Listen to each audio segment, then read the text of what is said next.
बिस्मिल्लाहिर्रहमानिर्रहीम, अस्सलाम वालेकुम नाजरीन। आप देख रहे हैं साहिवाल रंग और मैं हूं दिलावेश। नाजरीन, आज मैं इस वक्त मौजूद हूं अजवा सिटी हाउसिंग सोसाइटी में। जी हां, अजवा सिटी हाउसिंग सोसाइटी जो कि प्रोजेक्ट है अजवा बिल्डर्स का। जी हां, शेखुपुरा और खानेवाल की शानदार कामयाबी के बाद अब अजवा सिटी ने साहिवाल में भी अपने कदम जमा लिए हैं। एक बहुत ही खूबसूरत सी सोसाइटी है, मेरे पीछे देख रहे हैं। यहाँ पर बिल्कुल जो इसका काम है 95% इस सोसाइटी का काम कंप्लीट कर दिया गया है। यहाँ पर एक खूबसूरत मस्जिद तामीर कर दी गई है। अगर आप देख सकते हैं मेरे पीछे कारपेटेड रोड है। यहाँ पर कमर्शियल एरिया जो है इसका बिल्कुल कंप्लीट हो चुका है। घरों की तामीर भी यहाँ पर शुरू हो चुकी है और इसके साथ अगर देखा जाए यहाँ पर अंडरग्राउंड बिजली है।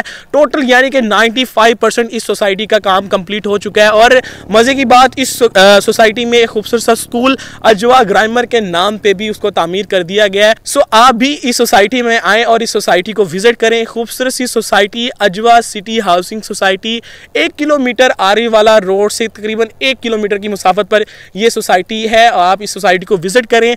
इसी के साथ आज की इस वीडियो में मुझे दें इजाजत। इंशाल्लाह नेक्स्ट वीडियो में आप लोगों का साथ देने के लिए आऊंगा। तब तक के लिए अल्लाह निगहबान। साहिवाल का पहला डिजिटल चैनल जो आपको देगा मुकम्मल जामे और आपके हर इलाके की खबर मुकम्मल एहतियात और दयानतदारी के साथ शामिल होंगी, जिसमें खबरें सियासत और सहाफत से, समाजी और तालीमी सरगर्मियों से, साथ होंगे हमारे वकला, सिपाही, डॉक्टर्स और सबसे बढ़कर आप। आइए हमारा साथ दीजिए और शामिल हो जाइए हमारी टीम में, क्योंकि हम ला रहे हैं आपके लिए एक मुकम्मल चैनल, एक मुकम्मल साथ। साहिवाल रंग।